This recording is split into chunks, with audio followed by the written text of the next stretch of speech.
Virei blogueira. Bom dia, pessoal. Tô gravando aqui porque eu tô sem um grupo aqui no celular. Aí não vai dar tempo, eu vou só gravar aqui e depois eu mando no grupo, tá bom? Só correção, tá? Da atividade. Vamos lá? Peraí, meu gente. Deixa eu voltar aqui pro negócio. Foi a página, hein?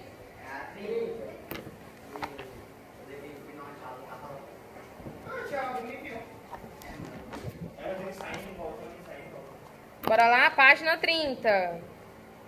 Paramos na sexta, né? Leia a tirinha a seguir.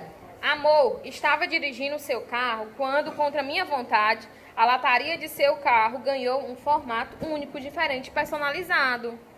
Fala logo que você bateu meu carro. Mulheres, né? E aí, nessa tirinha, foi empregada uma figura de linguagem na fala da esposa. Que figura é essa? E por que ela foi utilizada nesse contexto? E aí, gente? Qual é essa figura de linguagem? O eufemismo. Por que ela foi empregada, esse eufemismo? Para amenizar a informação. Então, o eufemismo tem essa função de amenizar alguma informação, né? Então, nessa aí foi usado o eufemismo, certo? Sétima, leia a tirinha a seguir. Tô ficando atoladinha. Tô ficando... Vocês lembram dessa música? Tô ficando atoladinha. Viu como eu canto bem? Aham. Aposto que Elis Regina está morrendo de inveja. Eu sou sinistra. No terceiro quadrinho, foi empregada uma figura de linguagem na expressão morrendo de inveja. Que é o quê, gente? Não. Qual é essa expressão que traz o exagero? A hipérbole, né? A hipérbole traz essa questão do exagero. Tô morrendo de inveja. Então, ela tá morrendo?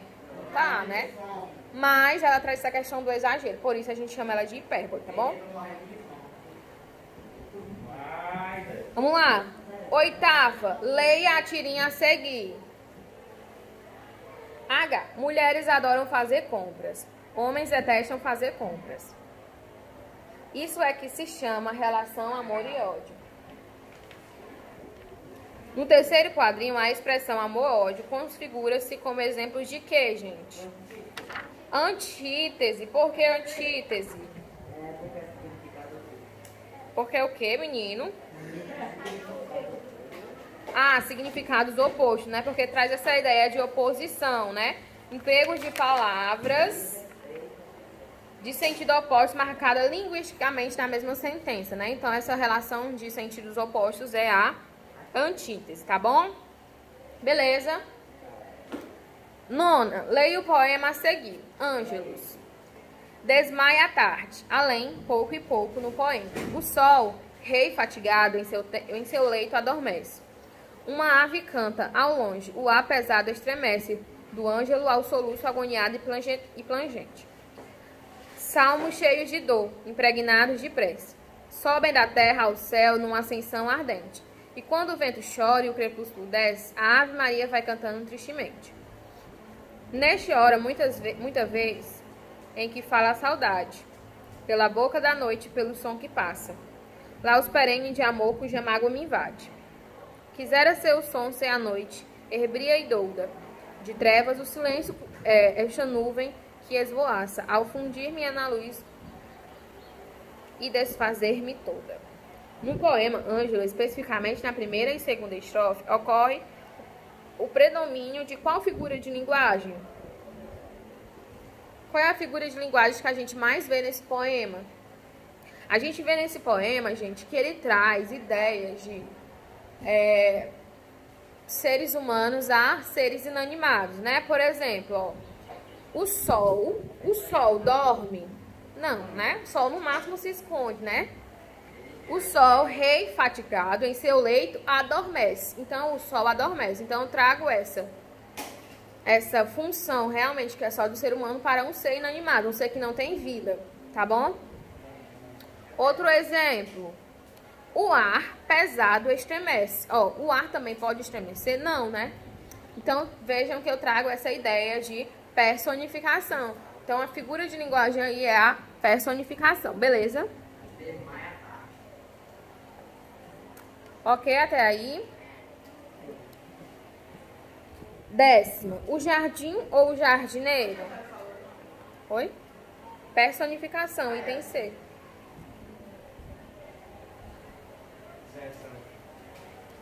O jardim ou jardineiro.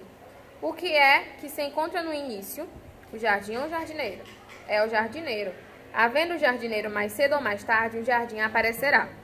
Mas havendo um jardim sem jardineiro, mais cedo ou mais tarde ele desaparecerá. O que é um jardineiro? Uma pessoa cujo pensamento está cheio de jardins. O que faz um jardim são os pensamentos do jardineiro. O que faz um jardim, um povo, são os pensamentos daqueles que o compõem. De acordo com o texto, assinale a alternativa incorreta. Qual é que está incorreta? O texto emprega predominantemente a linguagem conotativa? Sim, ele emprega essa linguagem de sentido mais figurado, trazendo mais referências, assim, fazendo a gente pensar, e não traz aquela informação real mesmo, né? B. Para o autor, o jardineiro é a figura mais importante do que o jardim? Está correta? Sim. Né? A figura mais importante para jardim é o jardineiro, porque através do jardineiro ele vai criar o jardim, né? E se existir só o jardim sem o jardineiro, o jardim vai morrer, vai desaparecer. Por isso, para ele, é mais importante o jardineiro do que o jardim. C. Um jardim, mesmo sem jardineiro, poderá permanecer eterno? Não. Então, a C está incorreta. A gente vai marcar a C, certo? Porque ele fala que o jardim só vai permanecer eterno se o jardineiro estiver regando, né? Estiver cuidando, estiver pensando, moldando. Então, se não tiver jardineiro, não existe jardim. Por isso, a C está incorreta. Opa, Lele. Vamos lá? 11ª, Albert Einstein. As férias estão acabando, disse Celie, a irmãzinha de Charlie Brown. As aulas estão chegando, as aulas não chegam. Ele falou, eles pulam no seu pescoço. No quadrinho, há a seguinte informação. As férias estão acabando, disse Sally, a irmãzinha de Charlie Brown. As aulas estão chegando, as aulas não chegam. Ele falou, elas pulam no seu pescoço. Contribui para o efeito de humor do cartoon um recurso a seguinte figura de linguagem. E aí, gente, qual é a figura de linguagem? Qual? Personificação. Por que personificação? Porque ele está se referindo às aulas como elas estivessem pulando no seu pescoço, né? A volta às aulas, né? Quando ele fala assim, elas pulam no seu pescoço, ela não está falando a pessoa, está se referindo ao que? Às volta às aulas, né? Pronto? Portanto, é personificação, porque traz a ideia de ser humano para seres inanimados. Beleza? O que é que vocês estão vendo aí, hein? A 12ª agora, vamos lá? Leia o soneto Nasce o Sol e Não Dura Mais Que um Dia, do poeta Gregório de Matos, para responder a questão. Vamos lá? Nasce o sol e não dura mais que um dia. Depois da luz se segue a noite escura. Em tristes sombras morre a formosura, em contínuas tristezas a alegria. A figura de linguagem mais recorrente nesse soneto é o quê? O que traz essa ideia de sol e lua, luz e escuridão, né? Noite e dia. O que traz essa ideia de coisas opostas. A gente chama de quê essa figura de linguagem? De antítese, tá certo? Muito bem. Antítese, item E. Pronto?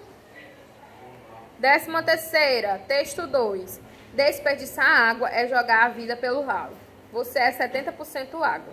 Aí tem umas informações bem pequenas aqui que não dá pra ler, né?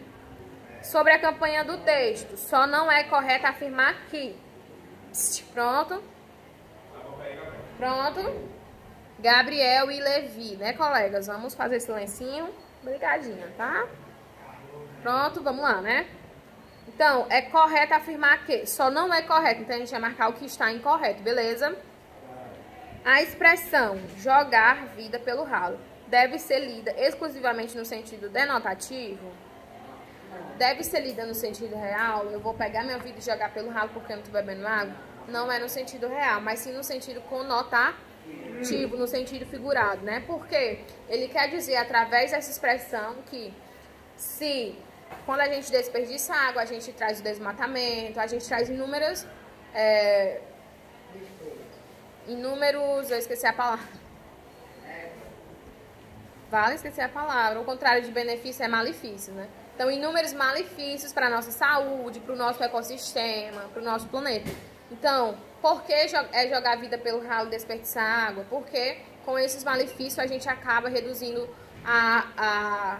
o tempo de vida, né? Reduzindo a nossa saúde, por aí vai, né? Reduzindo a saúde do nosso planeta. Se a gente reduz a saúde do nosso planeta, a gente reduz a nossa saúde também, né?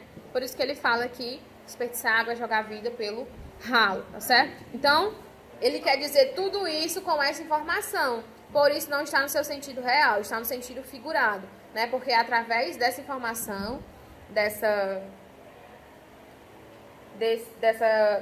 oração, dessa frase, que ele traz toda essa informação que a gente pode imaginar através dessa informação. Por isso, sentido conotativo e não sentido denotativo, sentido real. Beleza? Então, é o item A, né? Vocês vão marcar aí. Ok? 14ª. Denotação e conotação são duas estratégias por meio das quais se ativa um jogo de sentidos proporcionado pelo uso das palavras no texto. O fragmento em que se faz uso da linguagem conotativa é... E aí, gente, qual é o fragmento que se faz uso da linguagem conotativa?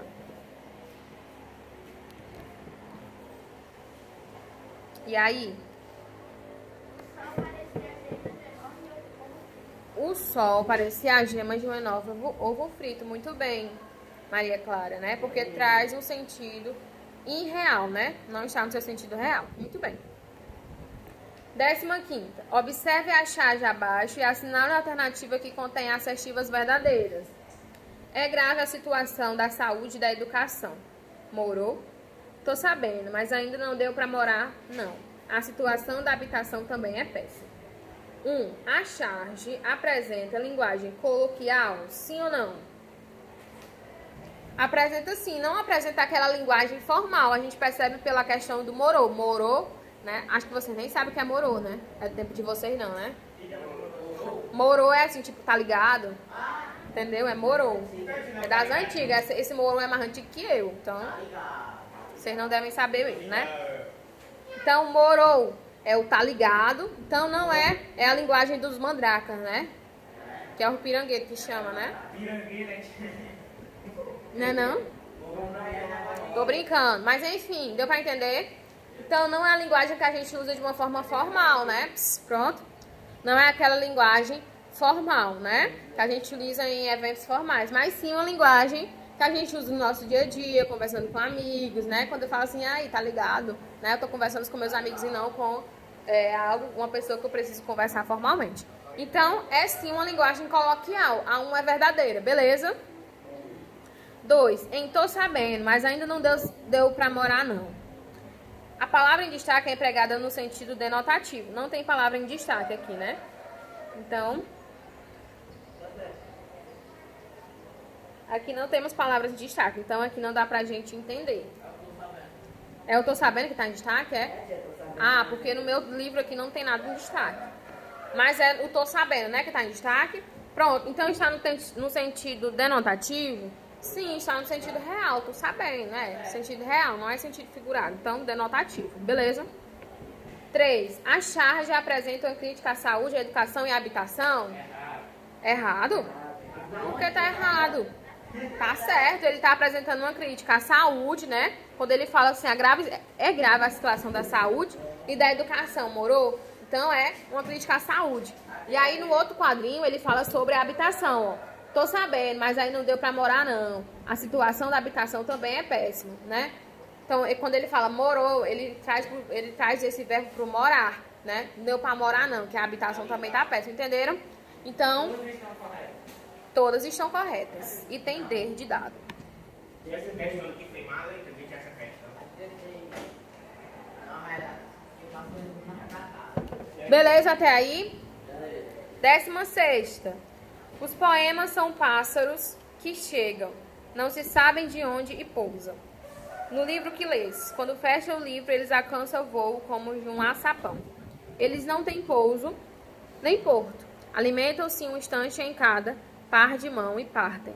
E olhas, então, essas tuas mãos vazias, no maravilhado espanto de saberes que o alimento deles já estava em ti. O texto é todo construído por meio do emprego de uma figura de estilo. Essa figura é denominada de quê? E aí, gente? Metáfora. Muito bem. Muito bem. Né? A metáfora é aquela comparação sem dizer que é uma comparação. Porque não tem elementos que deixam claro que é comparação, né? Por exemplo,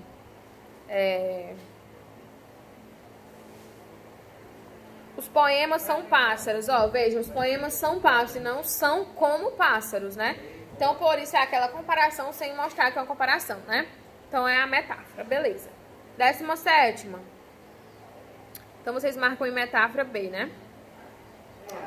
17ª, vamos lá. O conto a seguir foi retirado do livro Hora de Alimentar Serpentes, de Marina Colaçan.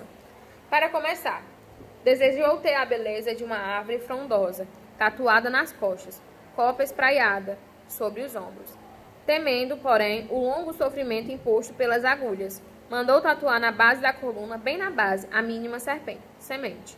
Na narrativa, o desejo inicial e a decisão final do personagem pode ser relacionados por meio da seguinte figura de linguagem. E aí, que figura de linguagem é essa? Oi? Hipérbole.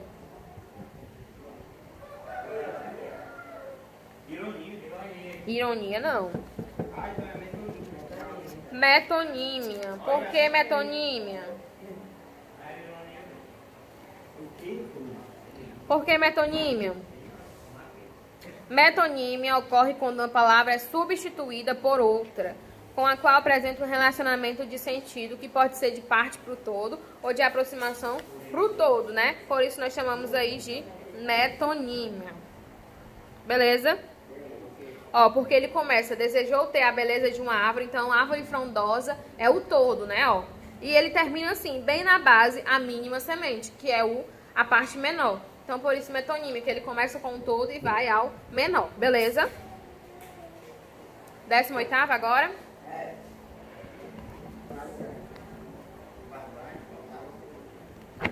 Décima oitava. O barbante cortava teus dedos, pesados de 1000 embrulhos.